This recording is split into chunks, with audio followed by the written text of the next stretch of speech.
بسم الله الرحمن الرحيم. عن جابر رضي الله تعالى عنه قال قال رسول الله صلى الله عليه وسلم المجالس بالأمانة. حضرت جابر رضی اللہ تعالی عنہ سے روایت ہے، وہ فرماتے ہیں کہ آپ صلی اللہ علیہ وآلہ وسلم نے ارشاد فرمایا، المجالس بالامانہ، مجالسیں امانت ہوتی ہیں۔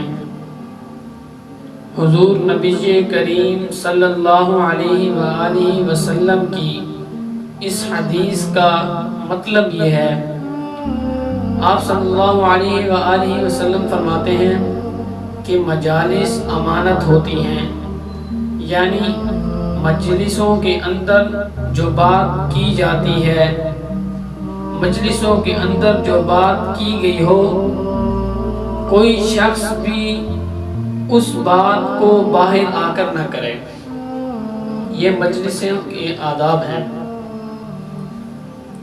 اور دوسری بات کہ یہ مجلسوں کو امانت کے ساتھ تشبیہ کیوں دی؟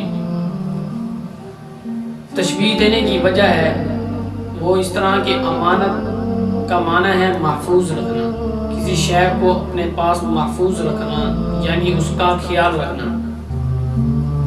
اگر کوئی شخص کسی کے پاس امانت رکھتا ہے تو وہ اس کی حفاظت کرتا ہے اچھے سے اچھے طریقے کے ساتھ، اس کے اندر چوری نہیں کرتا، اس کے اندر خیانت نہیں کرتا، ڈاکہ نہیں کرتا اس کے اندر، بلکہ اس کی اچھے سے اچھے طریقے کے ساتھ اس کی حفاظت کرتا ہے۔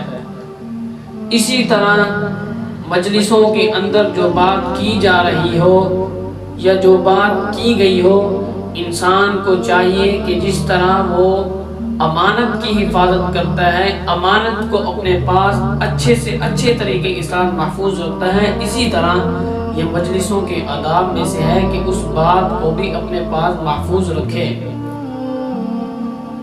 نبی کریم صلی اللہ علیہ وآلہ وسلم کا ارشاد ہے، المجالس بالامانہ، مجلسیں امانت ہوتی ہیں۔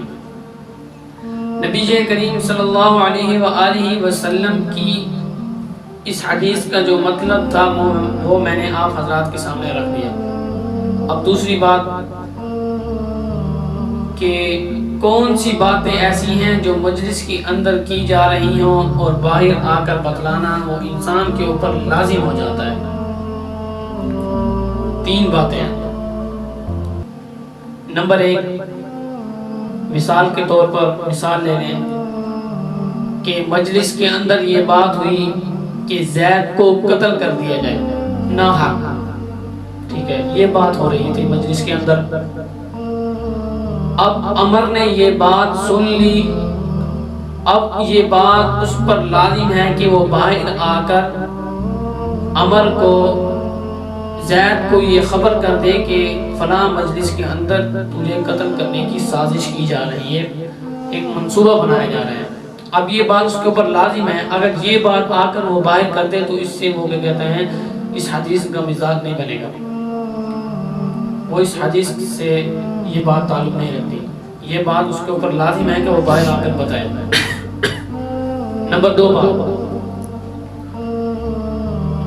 اگر کسی شخص کا مال لوٹنے کی پلاننگ ہو رہی ہو، منصوبہ بنایا جا رہا ہو کہ فلاں شخص کا مال لوٹا جائے گا، یعنی چوری کی جائے گی، تو یہ بات بھی اس کے اوپر لازم ہے کہ مجلس کے اندر اب جب اس نے یہ بات سن لی تو یہ آ کر باہر اس شخص کو خبر کر دے تاکہ وہ اس کی حفاظت کر سکے۔ اور تیسری بات یہ ہے کہ کسی عورت کی بے حرمتی کی جائے، یہ پلاننگ ہو رہی ہو، یعنی عزت اس کی لوٹی جائے، عزت پر ڈاکہ مارا جائے۔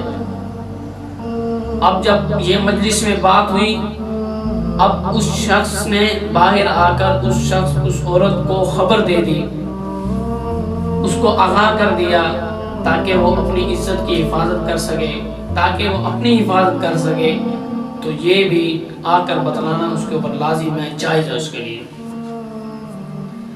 ان تین باتوں کے علاوہ، ان تین صورتوں کے علاوہ کوئی بھی بات مجلس کی باہر آ کر کرنا شرعاً درست نہیں ہے۔ کیوں درست نہیں ہے؟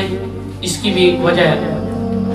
وجہ یہ ہے کہ انسان کا ایک منصوبہ ہوتا ہے، ایک پلاننگ ہوتی ہے کہ اس نے ایک پلاننگ بنائی ہوگی، انسان نے، ایک آدمی نے، کہ میں اپنا بزنس یوں سٹارٹ کروں گا، یوں کروں گا، یوں کروں گا۔ اب یہ بات مجلس کے اندر دوسرے آدمی نے سنی، وہ اس مجلس کا ایک رکن تھا، اب وہ آ کر باہر بتائے گا تو اس کی یہ باتیں چوری ہوں گی اور اس کو یہ نقصان پہنچے گا۔ تو یہ انسان، اس سے انسان کا پردہ فاش ہوتا ہے، اور کسی انسان کو بے پردہ کرنا یہ قطعاً جائز نہیں ہے۔ جب یہ بات جائز نہیں تو اسی طرح مجلس کی بات، مجلس کے آداب میں سے ہے کہ مجلس کی باتوں کو باہر آ کر ذکر کرنا بھی جائز نہیں ہے۔ آج کی حدیث کا خلاصہ یہ ہے کہ مجلس کے اندر اگر درست بات کی جا رہی ہو، اگر صحیح بات ہو، کسی کے متعلق بھی ہو، درست ہو، اس کو آ کر باہر کرنا جائز نہیں ہے قطعاً، ماں سوا ان تین باتوں کے جو میں نے آپ حضرات کے سامنے مقبل میں ذکر کی۔ دوبارہ ان کو دہرا دیتا ہوں مختصر۔ نمبر 1، کسی کو ناحق قتل کرنے کی سازش کی جا رہی ہو۔ نمبر 2، کسی کا مال لوٹنے کی سازش کی جا رہی ہو، یعنی چوری کی۔ نمبر 3، کسی عورت کی عزت پر ڈاکہ ڈالا جا رہا ہو، یعنی اس کی تیاری کی جا رہی ہو۔ ان کے علاوہ کسی بھی بات کو مجلس سے باہر آ کر ذکر کرنا یہ درست نہیں ہے۔ یہ انسان کی اچھی خوبی نہیں بتاتی، یہ انسان کے دوغلا پن کو بتلاتی ہے۔ آج کی حدیث کا اتنا ہی مطلب تھا اور اتنی ہی وضاحت تھی جو میں نے آپ حضرات کے سامنے کر دی۔ دعا ہے کہ اللہ رب العزت مجھے بھی اس حدیث پر عمل کرنے کی توفیق عطا فرمائے اور آپ حضرات کو بھی اس پر عمل کرنے کی توفیق عطا فرمائے۔ وما علینا الا البلاغ المبین۔